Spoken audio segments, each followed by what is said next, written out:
Hello everyone, thank you for stopping by. Apologize that my comment section is shut down. I don't know how to fix it. So if you want to leave comments on my other YouTube channels for this video, you can do that. This part I found very interesting. This video that I'm going to share from one of Watchtower's Kingdom Halls. You know, when I put up this video channel, YouTube channel, I did a lot of research to prove or disapprove. Was Watchtower being honest with all the research, or were they was lying? And I found, going on different sources in several different ways, maybe one subject and go 5 different directions and comes together to learn what I was taught, say about, let's use 607, the destruction of Jerusalem. Found out that Watchtower completely lied to us. See, the problem is Watchtower only wants us to do research on their website, their jw.org, because they don't want no one to find the real research will disagree of their teachings. So let's get into this video and let you see how ignorant, corrupt, and dishonest Watchtower makes in these videos they give to Jehovah's Witnesses while they're watching live TV through the internet, all the way back to Watchtower. So here we go. We want to make sure we also look at our listeners so they convey our message also through our look. Thank you. We look forward to your next part. Now, as we move into apply yourself to the field ministry, we will start by playing a title video called Accurate and Convincing.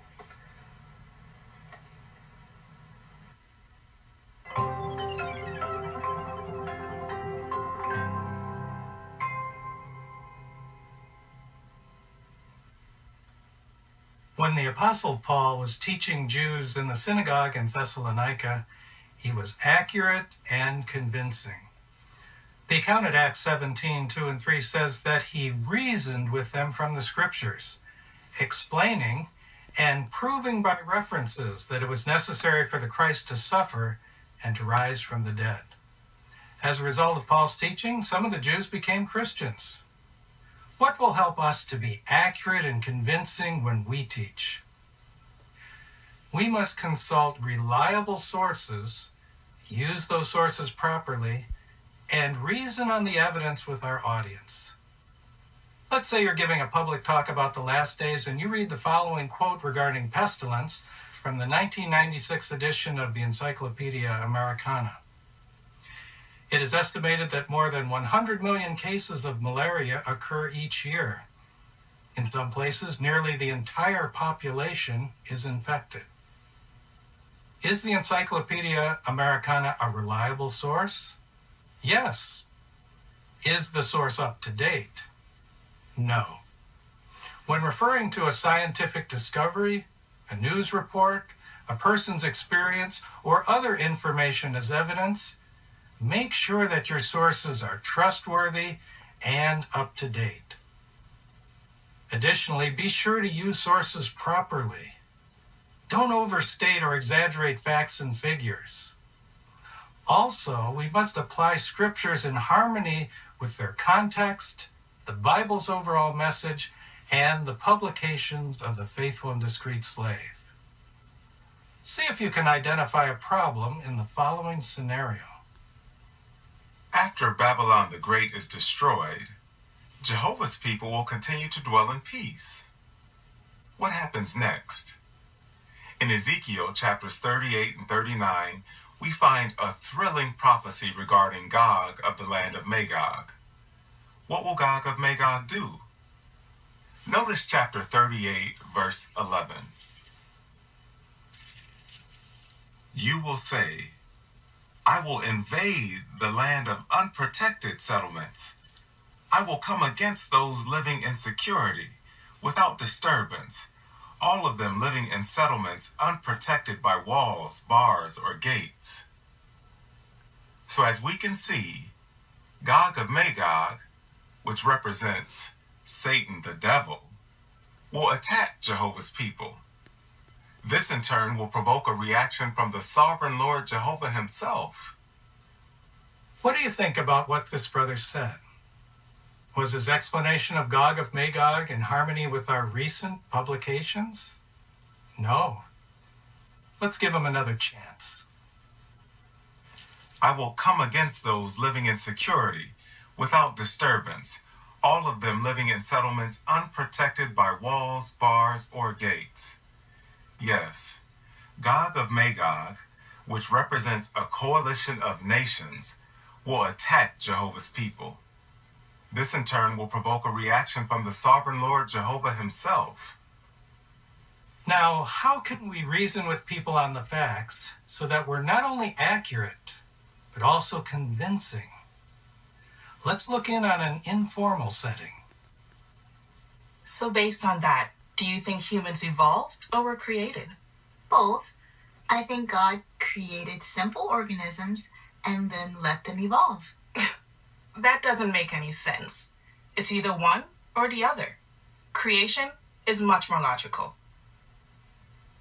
How far will that conversation go? We can't force our view on others, but we can reason with them on the evidence. Let's watch another example. So based on that, do you think humans evolved or were created? Both. I think God created simple organisms and then let them evolve. That's an interesting view. When I think about the remarkable complexity of life, I find a Bible verse to be helpful. It's here at Hebrews chapter 3, verse 4.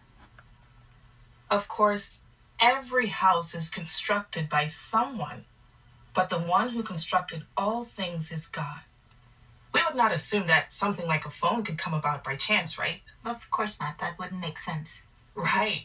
Complex design is the product of an intelligent mind. Of course, if your listener poses a question and you don't know the answer, offer to research the topic and return later. By using trustworthy evidence to help our listeners arrive at the right conclusions, we may be able to help them onto the road to life.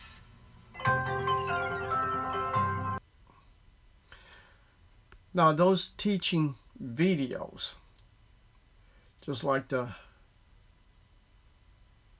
example with the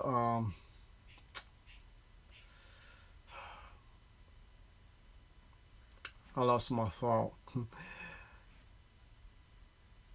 The purpose of this video I'm trying to bring out, the sources that Watchtower give you from the faithful discreet slave is use the sources of Watchtower.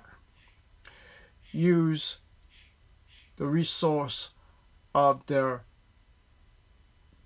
people that put all the stuff upon their websites into their magazines and all that.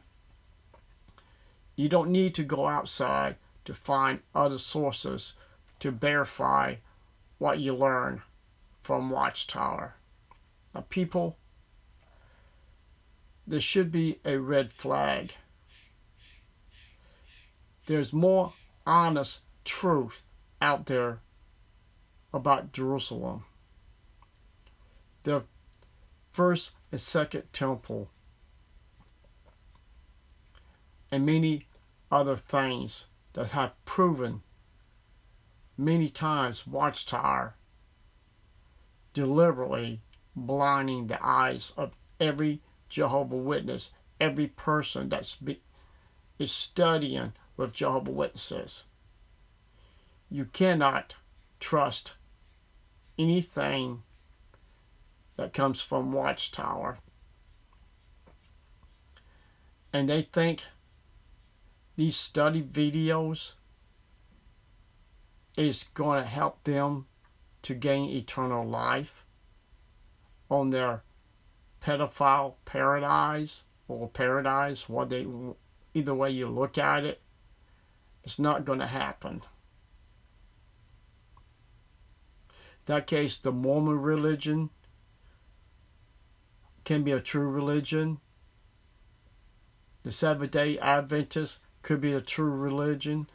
The Bible students could be a true religion. And every single religion can be a true religion as long as you are a member of all these religions. But the cold hard facts, evidence you can find on the internet to test every false religion, and using the Bible itself, not a man-made book that has been interpreted to be the Bible or look like the Bible, like Jehovah Witness says, and it's not.